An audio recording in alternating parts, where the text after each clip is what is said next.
नमस्कार। राजनीतिक विमर्श में मैं आदित्य शुक्ला आपके साथ हम चर्चा करने के लिए आपके सामने हाजिर हुए हैं एग्जिट पोल में जारी चौंकाने वाले आंकड़ों को लेकर के। जैसा कि जब तक वोटिंग नहीं हुई थी सारे समीकरण उलट नजर आ रहे थे, लेकिन जब एग्जिट पोल के कल नतीजे सामने निकल करके आए पांचों राज्यों के, तो सभी को उसने चौंका दिया और भारतीय जनता पार्टी को तो और भी चौंका दिया, क्योंकि इस बार सीटों का अंतर बहुत ज्यादा आया है अन्य राज्यों में यदि हम देखें। क्योंकि छत्तीसगढ़ में जहां पर हमें पहले नजर आ रहा था कि बीजेपी इस बार फिर से सरकार बनाते हुए नजर आ रही है या फिर मुकाबला कांटे का होगा, वहां पर रणनीति पूरी तरीके से स्पष्ट हो चुकी है। वहां पर भूपेश बघेल की सरकार 57 से लेकर के 60 सीटों के बीच, जैसा कि आप बगल में स्क्रीन पर चल रहा है, तमाम न्यूज एजेंसियों ने जारी कर दिया है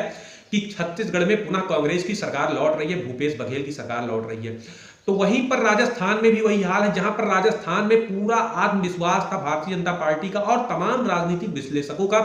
कि इस बार अशोक गहलोत का पुनः जादू नहीं चलेगा और भारतीय जनता पार्टी की सरकार राजस्थान में पूर्ण बहुमत की सरकार आएगी। लेकिन आप जैसा कि बगल में स्क्रीन पर देख रहे हैं कि मात्र भारतीय जनता पार्टी की तमाम न्यूज चैनल 80 से 90 सीटें मात्र दे रहे हैं और कांग्रेस को पुनः 100 से 106 107 सीटें राजस्थान में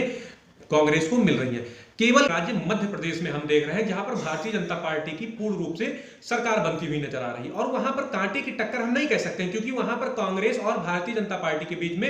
ये सीटों का अंतर देखें तो काफी ज्यादा है, क्योंकि तमाम न्यूज चैनल आप जैसा कि बगल में देख रहे हैं कि 110 के ऊपर ही भारतीय जनता पार्टी को सीटें दे रही हैं। 120 125 तक भी सीटें मध्य प्रदेश में तमाम, यदि हम एजेंसियों की बात करें तो वो 120 से 125 सीटें भारतीय जनता पार्टी को दे रही है। लेकिन कांग्रेस को तमाम न्यूज चैनल्स की यदि हम बात करें तो मात्र 60 से 70 या 75 सीटें ही मिलती हुई नजर आ रही हैं, लेकिन ज्यादातर 60 और 65 की ही सीटें मिलती नजर आ रही हैं। हम बात कर लेते हैं जो है राजस्थान पर। राजस्थान में जो भारतीय जनता पार्टी की हार का हम कह सकते हैं, जो ऐसे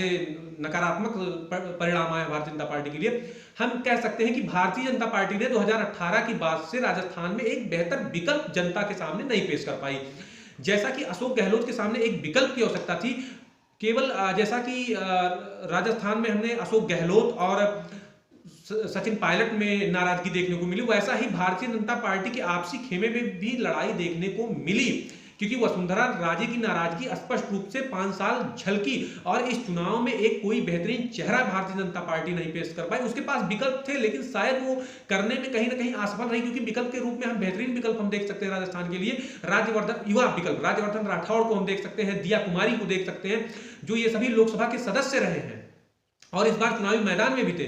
तो अगर इनको पेश किया जाता तो कहीं ना कहीं शायद ये नतीजे उलट होते। लेकिन हाँ, हमें इस बात को भी ध्यान में रखना चाहिए कि एग्जिट पोल के नतीजों में और जो चुनाव के परिणाम के नतीजे उसमें हम उसमें 7% का एरर लेकर के चलते हैं। यदि 7% का एरर बरकरार होता है राजस्थान में तो भारतीय जनता पार्टी के लिए ठीक साबित होगा कि जो ये 10 या 12 सीटों का अंतराल नजर आ रहा है और ये 7% एरर बरकरार रह गया चुनाव के परिणाम में, तो बीजेपी के लिए राजस्थान से भी अच्छी खबर आ सकती है। फिलहाल मध्य प्रदेश से ठीक खबर है,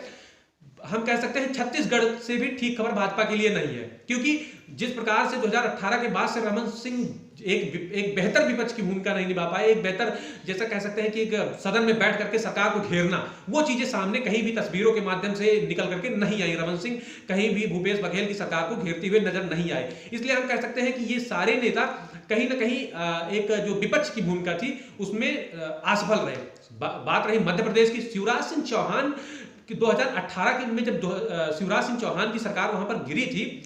कांग्रेस ने एक बेहतर वापसी की थी, तो वहां की जब आप वहां पर जब आप जाते हैं तो आज भी वहां के लोग शिवराज सिंह चौहान के बारे में कुछ ऐसी बातें नहीं करते हैं कि सरकार ने बहुत अच्छा काम नहीं किया। आप जब जाएंगे मध्य प्रदेश में, वहां की सड़कों को ले लीजिए, स्वास्थ्य व्यवस्था को ले लीजिए, पुलिस प्रशासन को ले लीजिए, तो इस पर वहां के लोग तारीफ ही करते हैं शिवराज सिंह चौहान की। तो शिवराज सिंह चौहान को हम कह सकते हैं कि जमीनी स्तर पर जो है वो मेहनत किए हैं मध्य प्रदेश में, और इस बार प्रधानमंत्री मोदी और शीर्ष नेतृत्व ने शिवराज सिंह चौहान को मुख्य चेहरा बना करके नहीं पेश किया था मध्य प्रदेश के चुनाव में, लेकिन फिर भी एक बेहतर रिजल्ट मध्य प्रदेश से भारतीय जनता पार्टी के लिए सामने आया है। हम कह सकते हैं कि कांग्रेस ने बहुत अच्छी वापसी की। कांग्रेस का जो सभी राज्यों, हम तेलंगाना में बात कर लें, यदि AIMIM यदि गठबंधन करके सरकार वहां पर नहीं बनाती है उस पार्टी से, तो कांग्रेस के लिए विकल्प है। और अब हम कह सकते हैं कि राहुल गांधी को जो एक मुस्लिम वोट बैंक था, जिसको केवल इस बात से मतलब है कि कौन मोदी को, कौन भाजपा को टक्कर दे पाएगा, तो हम ये कह सकते हैं कि मुस्लिम वोट बैंक को एक राष्ट्रीय स्तर पर नेता मिल चुका है। शायद वो वोट बैंक इस बात को समझ चुका है कि अब केवल मुस्लिम वोट बैंक का प्रतिनिधित्व राष्ट्रीय स्तर पर राहुल गांधी ही कर सकते हैं। जिस चीज को साधने के लिए कांग्रेस के रणनीतिकार लगातार जुटे हुए थे, उस चीज का परिणाम इस 5 राज्यों के चुनाव में देखने को स्पष्ट मिल गया है कि राहुल गांधी पर मुस्लिम वोट बैंक विश्वास करने लगा है। जो सबसे बड़ा फैक्टर निकल करके आया है, यही निकल करके आया है। तो 3 दिसंबर का दिन बहुत ही महत्वपूर्ण होने वाला है, कांग्रेस के लिए भी, भारतीय जनता पार्टी के लिए भी। हम इसी प्रकार के चुनावी विश्लेषण के लिए आप हमारे चैनल को अवश्य सब्सक्राइब करें। नमस्कार।